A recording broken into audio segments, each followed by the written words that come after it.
And then, once your horse has learnt a little bit the leg yielding, he should understand the contact of the outside leg. And then, now Maria, ride a normal half pass, and then all you do is you put the two together. You then keep the neck bend that you had before, and add the crossing to it. And it's like a travers on the diagonal. It's very important to always look to where you're going to, that you don't lose your line.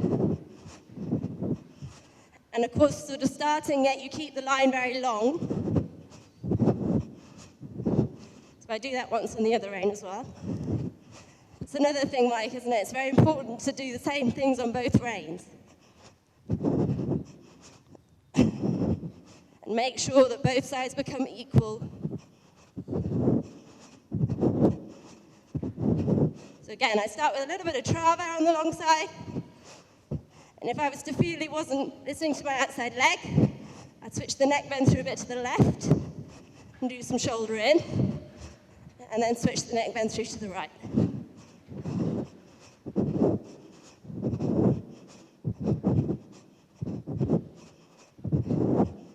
Again, first of all, a straight diagonal with neck bend to make sure he's in between both legs.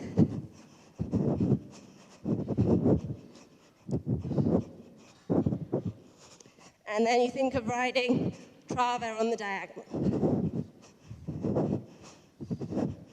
Again, keeping the line quite long, keeping him forward. So, and then I'll just do one steeper now, because he's slightly more established.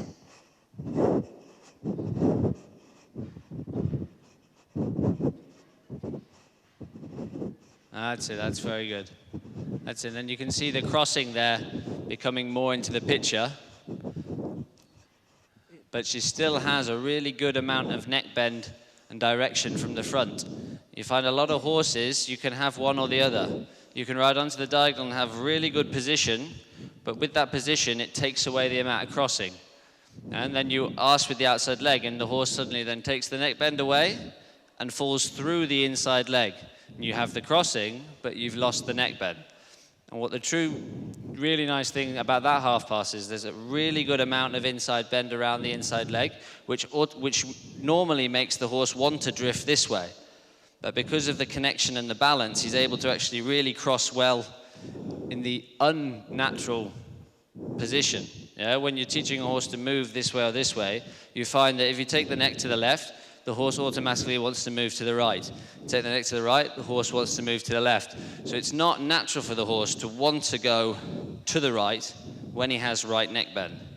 So this really shows the understanding of the exercise, and that he's doing something because the rider's asked, not just because it naturally came to him. Do a bit in canter now. Yeah. Canter half passes. And again, in canter, it'll be the same principle with the half passes. And if you're sort of starting with the younger horse, doing it to the open space is normally a bit more inviting, whereas if they come against the track, they sort of tend to back off.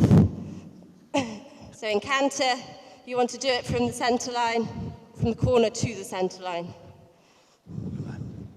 Just see if I can. A bit better. Yeah, that's good. Hey, sorted it for me. And I apologize in advance if I am not so good with my breathing while I'm talking. That's something I'll have to get used to. So I've got Mike on the ground. She usually has Dad talking enough for her, so she's never usually have to practice talking much. I have a lot of practice talking because I was usually answering back a lot when I was riding.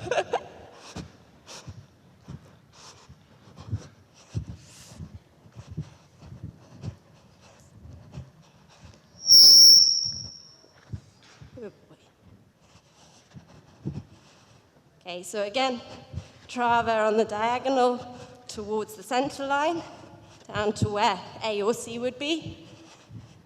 And then if you do it that way, you have the opportunity to do a 10-meter circle in this corner if you need to, just to regain control if necessary.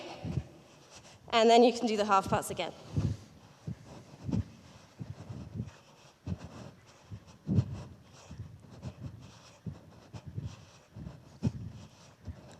That's it. And again, you notice that Maria is keeping the half pass really quite long, not asking him to go too steep, because this is, obviously we're trying to show it at a little bit less level than the horse is capable of doing it at. Later this afternoon we'll bring him out and show him a little bit more as the horse he is. But what we do a lot as well, even with the advanced horses, is it's not necessary to ride the half pass always steep. What's really important is to feel that you can ride the half pass as steep as you want. And generally, the more advanced the horse, the more the horse likes to take over. So usually you get on a Grand Prix horse and they quite happily go really steep sidewards, but maybe not in the right way. So a lot of the training with the older horses is actually making things completely different to what they are in the test, and actually maybe making them do half passes that aren't so steep, so they stay more in front of you and so on. And the horses that are a little greener, you actually maybe challenge them a bit more and make them go a little bit more over to improve their balance. And so this is a really nice canter, Maria.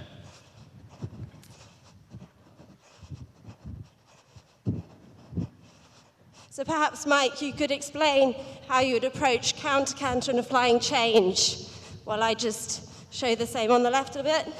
Yeah. Because obviously that was quite advanced, doing the counter-canter and the change there. Yeah, and again, this horse knows a little bit the changes already, but with the changes, what's really important is to have a good counter-canter balance established before you tackle the changes. It shows the horse is strong enough to maintain the counter-canter.